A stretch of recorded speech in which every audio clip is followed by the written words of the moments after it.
The human psyche is a complex tapestry woven from light and shadow, virtue and vice, conscious awareness and unconscious depths. Carl Jung, one of the most influential psychologists of the 20th century, introduced the concept of the shadow, the hidden, repressed aspects of our personality that we deny or conceal from ourselves and others. In his seminal work, The Red Book, Jung poignantly observed, "Like plants, so men also grow, some in the light, others in the shadows. There are many who need the shadows and not the light." This metaphor underscores a profound truth. The shadow is not merely a repository of flaws and weaknesses, but a vital component of our being that, when acknowledged and integrated, can lead to personal growth, psychological wholeness, and societal healing. Jung's concept of the shadow challenges us to confront the parts of ourselves we would rather ignore. Our animalistic drives, aggressive impulses, selfish tendencies, and repressed strengths. By denying these elements, we risk projecting them onto others, fostering division, scapegoating, and conflict in our personal lives and the broader world. However, by courageously facing the shadow, we can reclaim its energy, harness its potential, and move toward a more integrated, authentic self. This article explores the nature of the shadow, its manifestations in our lives, the process of confronting and integrating it, and its implications for healing a divided world.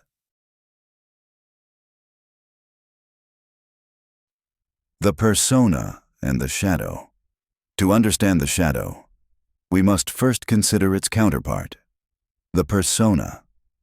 Derived from the Latin word for a theatrical mask, the persona represents the social facade we present to the world. As Jung explains in 2 essays on analytical psychology, the persona is a kind of mask, designed on the one hand to make a definite impression upon others, and on the other, to conceal the true nature of the individual. From childhood, we learn which traits are socially acceptable and which are not. We cultivate a persona that aligns with societal expectations, incorporating qualities that garner approval from family, peers, and culture while suppressing those that invite rejection. The shadow, in contrast, is the collection of traits, instincts, and desires that we hide behind this mask. Jung describes it in Memories, Dreams, Reflections as the inferior part of the personality, sum of all. Psychic elements which, because of their incompatibility with the chosen conscious attitude of the persona, are denied expression in life and therefore coalesce into a relatively autonomous, splinter personality. With contrary tendencies in the unconscious, these repressed elements do not vanish. They congregate in the unconscious, forming a dynamic and often disruptive force that operates outside our conscious control. The contents of the shadow. The shadow is a multifaceted entity, encompassing both negative and positive qualities. On one hand, it contains our flaws and weaknesses, anger, greed, envy, aggression, and other traits we deem unacceptable. It also houses primal instincts, such as drives for power, sex, and survival, which are rooted in our evolutionary biology. As Jung notes in Psychology and Alchemy, these instinctual forces are a fiery source of life, brimming with energy that can be destructive if ignored but transformative if harnessed. Surprisingly, the shadow also includes positive qualities that we have repressed due to societal pressures or personal insecurities. For example, a person raised in an environment that discourages ambition may suppress their drive for success, while another may hide their creativity to conform to a rigid cultural norm.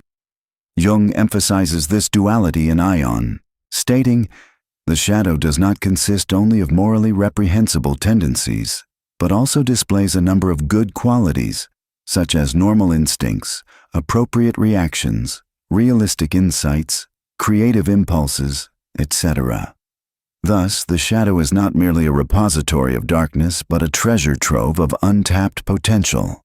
The autonomy of the shadow. Unlike the persona, which we consciously craft, the shadow operates autonomously in the unconscious. It influences our thoughts, emotions, and behaviors in ways we may not fully understand. Jung warns in 2 essays on analytical psychology that the shadow can manifest through hysterical moods, underhand tricks, a nervous inflammation of the stomach, pains in various places, irritability for no reason, and a whole host of nervous symptoms. These manifestations often surface during moments of stress or conflict, when the conscious mind's defenses weaken, allowing the shadow to break through. One of the most insidious ways the shadow exerts its influence is through projection. As Jung observes in Civilization in Transition, we still attribute to the other fellow all the evil and inferior qualities that we do not like to recognize in ourselves, and therefore have to criticize and attack him. By projecting our flaws onto others, individuals, groups, or entire nations, we externalize our inner conflicts, perpetuating cycles of blame, prejudice, and division. This dynamic is evident in historical scapegoating, from witch hunts to modern political polarization, where the other becomes a convenient target for our unacknowledged darkness.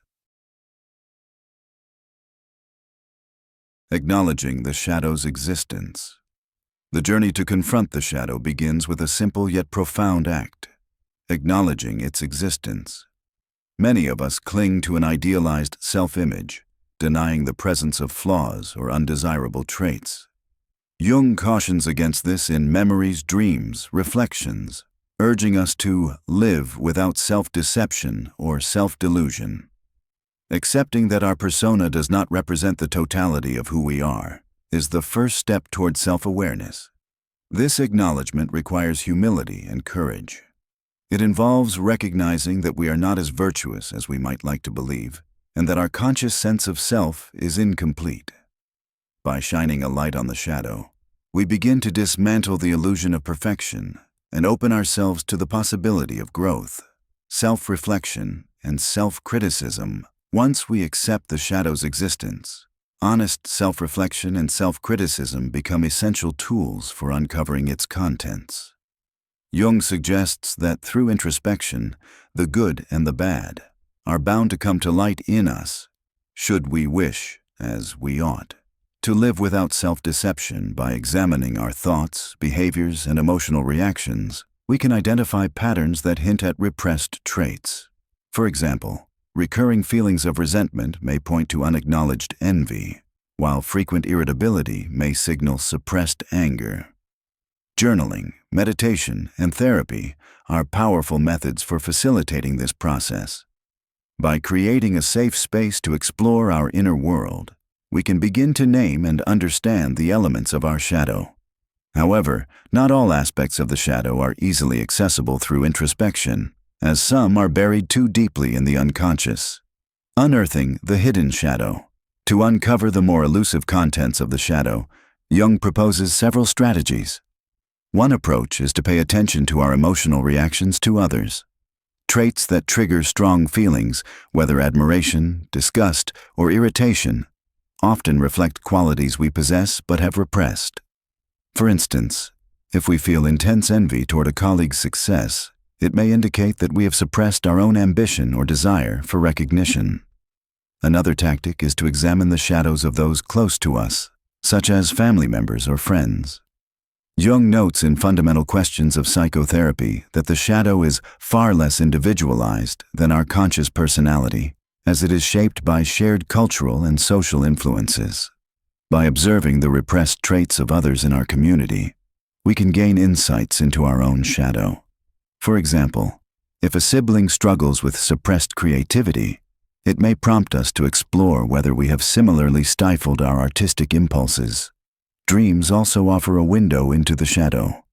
Jung believed that the unconscious communicates through symbols and narratives in our dreams, often revealing repressed desires, fears, or strengths. Keeping a dream journal and analyzing recurring themes can help us decode these messages and deepen our understanding of the shadow. The role of others. Confronting the shadow is not a solitary endeavor. Trusted friends, mentors, or therapists can provide valuable perspectives, helping us identify blind spots in our self-perception. Jung emphasizes the importance of honest feedback, noting in Civilization in Transition that To confront a person with his shadow is to show him his own light. By engaging in open dialogue with others, we can gain clarity about our flaws and strengths, fostering a more balanced self-image. The path to wholeness. Confronting the shadow is only half the journey. True transformation occurs through integration.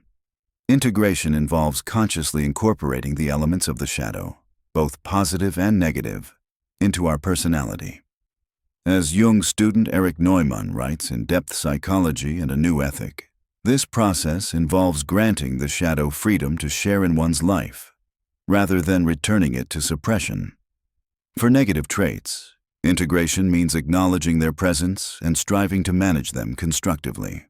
For example, someone who recognizes a tendency towards selfishness can work to cultivate generosity, while someone aware of their anger can practice mindfulness to channel it appropriately. Jung explains in Collected Works Volume 18 that certain dangerous unconscious forces can be rendered harmless, or at least held in check if they are made conscious. Awareness empowers us to exert control over our flaws, reducing their potential to cause harm. For positive traits, integration requires embracing and expressing the strengths we have repressed.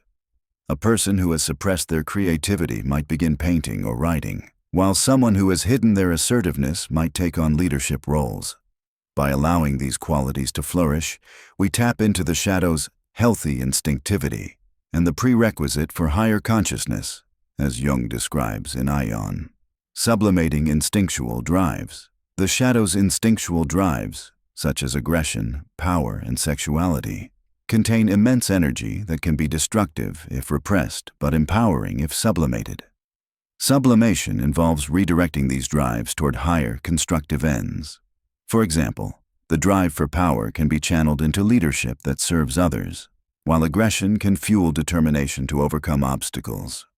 Jung underscores this potential in psychology and alchemy, noting that only down below can we find the fiery source of life. Sublimation requires self-awareness and discipline. By recognizing the raw energy of our instincts, we can harness it to fuel creativity, motivation, and resilience. Artists, athletes, and innovators often draw on this primal energy to achieve extraordinary results, demonstrating the shadow's capacity to inspire rather than destroy. The rewards of integration. Integrating the shadow yields profound benefits. First, it enhances our authenticity. By embracing both our light and dark sides, we become whole, multi-dimensional individuals who no longer need to hide behind a persona. This authenticity resonates with others, as Jung observes in Civilization in Transition. Her love wants the whole man. The strong man must somewhere be weak, somewhere the clever man must be stupid.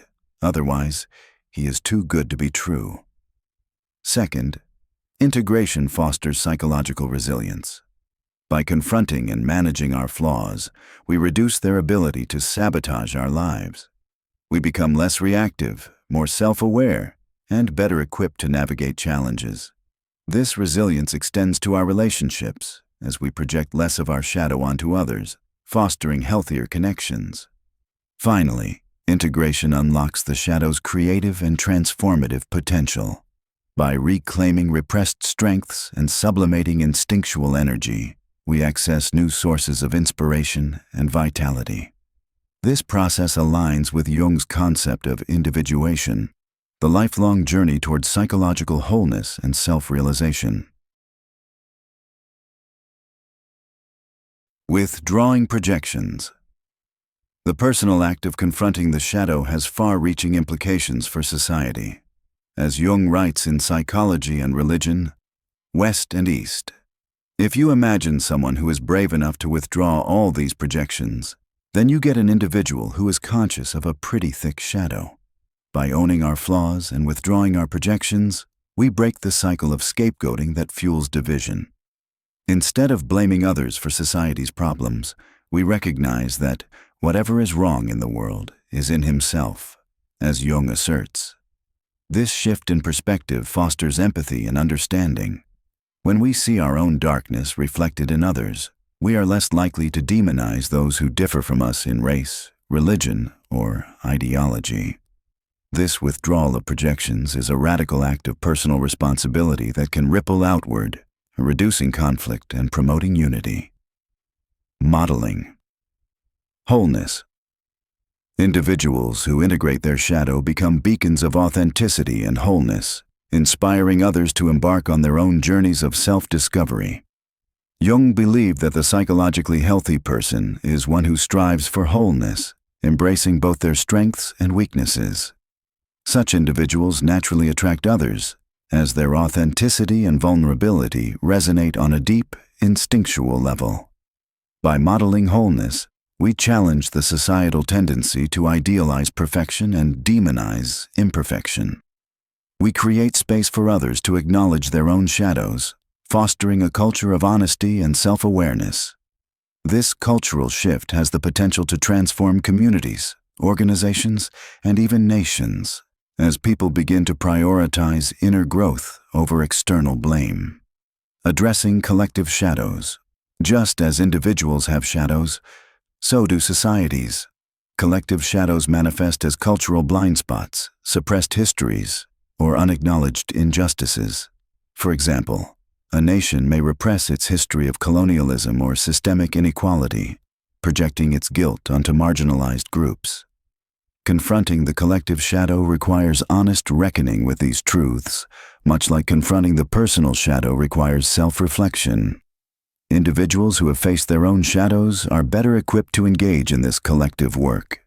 By recognizing their own capacity for harm, they approach societal issues with humility and compassion, advocating for justice without succumbing to self-righteousness. This approach fosters dialogue and collaboration, paving the way for systemic change. The difficulty of confrontation. Confronting the shadow is not without challenges. It requires facing painful truths about ourselves, truths that may shatter our self-image or evoke shame. Jung acknowledges this difficulty in yoga and the West, stating, "Only the man who goes through this darkness can hope to make any further progress." The process demands courage, patience, and a willingness to tolerate discomfort. There is also the risk of becoming overwhelmed by the shadow's contents. Encountering our capacity for aggression, selfishness, or cruelty can be destabilizing, particularly if we lack adequate support. Therapy, spiritual practices, or trusted relationships can provide the grounding needed to navigate this terrain. The danger of over-identification. Another pitfall is over-identifying with the shadow. Some individuals, upon discovering their flaws or instincts, may embrace them excessively, justifying harmful behavior as authentic. Jung warns against this in Ion, emphasizing that integration requires balance. The goal is not to let the shadow dominate, but to harmonize it with the conscious personality, ensuring that our actions align with our values. Societal resistance. Confronting the shadow can also provoke resistance from others. Society often rewards those who conform to a polished persona, and individuals who embrace their flaws may face judgment or misunderstanding. However, Jung argues that this authenticity is ultimately more compelling, as it reflects the whole man that others instinctively seek. To support readers in their journey, here are practical steps for confronting and integrating the shadow. 1.